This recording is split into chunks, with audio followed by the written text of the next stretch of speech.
Action. English with the SK എന്ന ചാനലിലേക്ക് ഏവർക്കും സ്വാഗതം. നമുക്കൊന്ന് 3 ക്വസ്റ്റ്യൻസ് ആൻസർ ചെയ്യാം. ആ ക്വസ്റ്റ്യൻസ് ഇവിടെ എഴുതിയിട്ടുണ്ട്. Do they bring sweets? Does he play cricket? Did the mother give me a pen? ഇവിടെ ഒരു ടൈറ്റിലൂടെ തന്നിട്ടുണ്ട് ചേഞ്ച് ദ വോയിസ്. ആരുടെ വോയിസ് ആണ് ചേഞ്ച് ചെയ്യേണ്ടത്? വെർബിന്റെ വോയിസ് ആണ്. അപ്പോൾ ഇത്തരത്തിലൊരു ചോദ്യം നിങ്ങൾ പങ്കെടുക്കുന്ന ഏതെങ്കിലും കോമ്പറ്റിറ്റീവ് എക്സാമിനുകളിൽ വരും. അപ്പൊ നമുക്ക് ആൻസർ ചെയ്യാൻ മതിയോ? വരും. ഇതിൽ ഒന്നാമത്തെ ക്വസ്റ്റ്യൻ, ഈ സെന്റൻസ് ആരംഭിച്ചിരിക്കുന്നത് ഏതിലാണ്? ഡു എന്ന് പറയുന്ന ഓക്സിലറി വെർബിലാണ്. ഓക്സിലറി വെർബിൽ ഈ ക്വസ്റ്റ്യൻ വന്നതുകൊണ്ട് ഇതിന്റെ ആൻസർ എഴുതുമ്പോഴും ഓക്സിലറി വെർബ് തന്നെ വരണം. ഏത് ഓക്സിലറി വെർബ് ആയിരിക്കണം വരും. അതിനെ മനസ്സിലാക്കേണ്ടത് ഡു, ഡസ്, ഡിഡ് ഇവയിൽ ചോദ്യം ആരംഭിക്കുമ്പോൾ അത് വോയിസ് ചേഞ്ച് ചെയ്യുന്ന അവസരത്തിൽ ആം, ഈസ്, ആർ, വാസ്, വെയർ എന്നിങ്ങനെയുള്ള ഓക്സിലറികളിലായിരിക്കണം ഇത്തരം ചോദ്യങ്ങളുടെ ആൻസർ തുടങ്ങേണ്ടത്. ഓർക്കുമല്ലോ. അപ്പോൾ ഡു, ഡസ് ആണ് ക്വസ്റ്റ്യൻ, ആദ്യത്തെ ഓക്സിലറി വെർബിൽ കിടക്കുന്ന ക്വസ്റ്റ്യൻ എങ്കിൽ അവിടെ വരേണ്ടത് ആം, ഈസ്, ആർ. ഇത് പ്രസന്റുകളാണ്, ഡു, ഡസ്. അതുകൊണ്ട് ആം, ഈസ്, ആറിൽ തുടങ്ങണം. ഡിഡ് വരുമ്പോൾ വാസ്, വെയറിൽ തുടങ്ങണം. ഇതെങ്ങനെ ചെയ്യാമെന്ന് ഒന്ന് നോക്കാം. ഒരു എളുപ്പ വഴി എന്ന് പറയുമ്പോൾ നമുക്ക് മനസ്സിലാക്കാൻ എളുപ്പ വഴി, do they bring us sweets? ഇത് നമുക്കൊരു സാധാരണ സെന്റൻസ് ആക്കാം. ഈ ഡു എന്ന് പറയുന്ന ഓക്സിലറി ഈ വെർബിനോട് ചേർക്കാൻ പറ്റുന്ന വെർബ് ഏതാ? ഇവിടുത്തെ വെർബ് ഏതാ? ബ്രിങ് ആണ്. ഇവിടുത്തെ വെർബ് ഏതാ? ബ്രിങ്. പറയൂ, എന്താണ്? ബ്രിങ് ആണ് ഇവിടുത്തെ വെർബ്. ഈ ബ്രിങ് എന്ന വെർബിന് ഡു ചേർന്നാൽ എന്ത് കിട്ടും? നിങ്ങൾ പഠിച്ചിട്ടുണ്ടോ? ഡു പ്ലസ് ബ്രിങ് എന്തായിരിക്കും? അത് എന്തായിരിക്കും?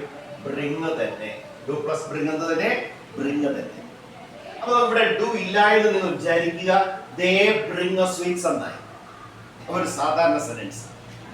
വോയിസ് എഴുതുന്ന അവസരത്തിൽ നമുക്ക് ആദ്യം ഉപയോഗിക്കേണ്ടത് ഓബ്ജക്റ്റ് ആണ്. ഇവിടുത്തെ ഓബ്ജക്റ്റ് ഏതാ? ബ്രിങ്ങിനോട് ചോദിക്കുമ്പോൾ, ബ്രിങ് എന്ന വെർബാ, ഈ വെർബിനോട് ചോദിക്കുമ്പോൾ അത് പറയുന്നതാണ്, അതെന്ത് പറയുന്നുവോ അതാണ് ഇവിടുത്തെ ഓബ്ജക്റ്റ്. ബ്രിങ്ങിന്റെ അർത്ഥം എന്താ? കൊണ്ടുവരിക. എന്താണ് കൊണ്ടുവരുന്നത്? സ്വീറ്റ്സ്. ഇതാണ് ഓബ്ജക്റ്റ്. അപ്പൊ നമ്മൾ എഴുതുമ്പോൾ സ്വീറ്റ്സ് എന്നാണ് അതിന്റെ ആൻസർ. സാധാരണ സെന്റൻസ് തുടങ്ങിയിട്ട് സ്വീറ്റ്സ്. അടുത്ത വെർബ് ഏതാ? ബ്രിങ്. അതിന്റെ ടെൻസ് എന്താണ്? പ്രസന്റ്. ഒരു വെർബിന്റെ വോയിസ് ചേഞ്ച് ചെയ്യുമ്പോൾ തന്നിരിക്കുന്ന സെന്റൻസിലെ വെർബ് പ്രസന്റിലാണെങ്കിൽ ആം, ഈസ്, ആർ ഇത് ഉപയോഗിക്കണം. അപ്പൊ എങ്കിൽ സ്വീറ്റ്സ്, ഇവിടുത്തെ സെന്റൻസിന്റെ ടെൻസ് ഏതാ? പ്രസന്റ്. വെർബ് ഏതാ? ബ്രിങ്. അത് പ്രസന്റ് ആണ്. അതുകൊണ്ട് ആം, ഈസ്, ആർ ഉപയോഗിക്കണം. അപ്പൊ സ്വീറ്റ്സ് എന്ന് പറയുന്ന ഈ ഓബ്ജക്റ്റിന് ശേഷം നമുക്ക് എന്ത് ഉപയോഗിക്കണം? ആം, ഈസ്, ആർ ഉപയോഗിക്കണം. ഇവിടെ സ്വീറ്റ്സ് എന്ന ഈ ഓബ്ജക്റ്റ് സിംഗുലർ ആണോ പ്ലൂറൽ ആണോ? സ്വീറ്റ്സ് സിംഗുലർ ആണോ പ്ലൂറൽ ആണോ? പ്ലൂറൽ. അതിനാൽ ആം, ഈസ്, ആർ ഇതിൽ ആരെ ഉപയോഗിക്കും? ആരെ ഉപയോഗിക്കും? ആർ ഉപയോഗിക്കണം. അപ്പൊ ഇവിടെയാണ് വരേണ്ടത്. കണ്ട, സ്വീറ്റ്സ് ആർ തന്നല്ലോ. ഇവിടെ ക്വസ്റ്റ്യൻ ആരംഭിച്ചിരിക്കുന്ന ഏതിലാ? ഓക്സിലറി വെർബിൽ. അതിനാൽ ഓക്സിലറി വെർബിൽ ആരംഭിച്ച ഈ ക്വസ്റ്റ്യൻ അതേപോലെ ഓക്സിലറി വെർബിൽ ആരംഭിക്കുന്ന ക്വസ്റ്റ്യൻ രൂപത്തിൽ വോയിസ് ചേഞ്ച് ചെയ്യണം. അതുകൊണ്ട് ഇവിടെ ഉപയോഗിച്ച ഈ ആർ എന്ന ഓക്സിലറി വെർബിനെ ആദ്യം എഴുതണം. അപ്പൊ ആൻസർ എങ്ങനെ? ആർ. എങ്ങനെ? ആർ. ഇനി ഇവിടെ ആർ ഇല്ല, കണ്ടല്ലോ. ആർ പറഞ്ഞ മനസ്സിലായി? Are sweets. ഇനി ഇവിടെ എന്താ? ബ്രിങ് എന്ന് പറയുന്ന വെർബാണ് കിടക്കുന്നത്. ആ വെർബിന്റെ തേർഡ് ഫോം എഴുതണം. ബ്രിങ്, ബ്രോട്ട്, ബ്രോട്ട് എന്നതാണ്. ആ അവസാനം പറഞ്ഞ ബ്രോട്ട് എന്ന വെർബാണ് പാസ്റ്റ് പാർട്ടിസിപ്പിൾ V3 വെർബിന്റെ മൂന്നാമത്തെ രൂപം. വോയിസിൽ അത് വരും. അപ്പൊ are sweets brought. Are sweets, sweets brought. ഇനി ഇവിടെ ഉള്ളത് ആരാ? ദേ എന്ന് പറയുന്ന സബ്ജക്റ്റ് ആണ്. അപ്പോൾ വോയിസ് ചേഞ്ച് ചെയ്യുന്ന അവസരത്തിൽ നമ്മൾ ബൈ ഏജന്റ് ഉപയോഗിക്കണം. എന്ത് ഉപയോഗിക്കണം? By agent. മനസ്സിലാവുന്നുണ്ടോ? അപ്പൊ എങ്ങനെ എഴുതും? ബൈ ഇതെന്താ ദേ എന്ന് പറയുന്ന ഈ സബ്ജക്റ്റ് ഇവിടേക്ക് വരുമ്പോൾ ദം എന്ന് മാറണം. എങ്ങനെ മാറണം? ദം. അപ്പോൾ ഇതിന്റെ ആൻസർ എന്താ? Are sweets brought by them. ഇത് ഏത് രൂപത്തിലാണ് കിടക്കുന്നത്? ക്വസ്റ്റ്യൻ രൂപത്തിൽ.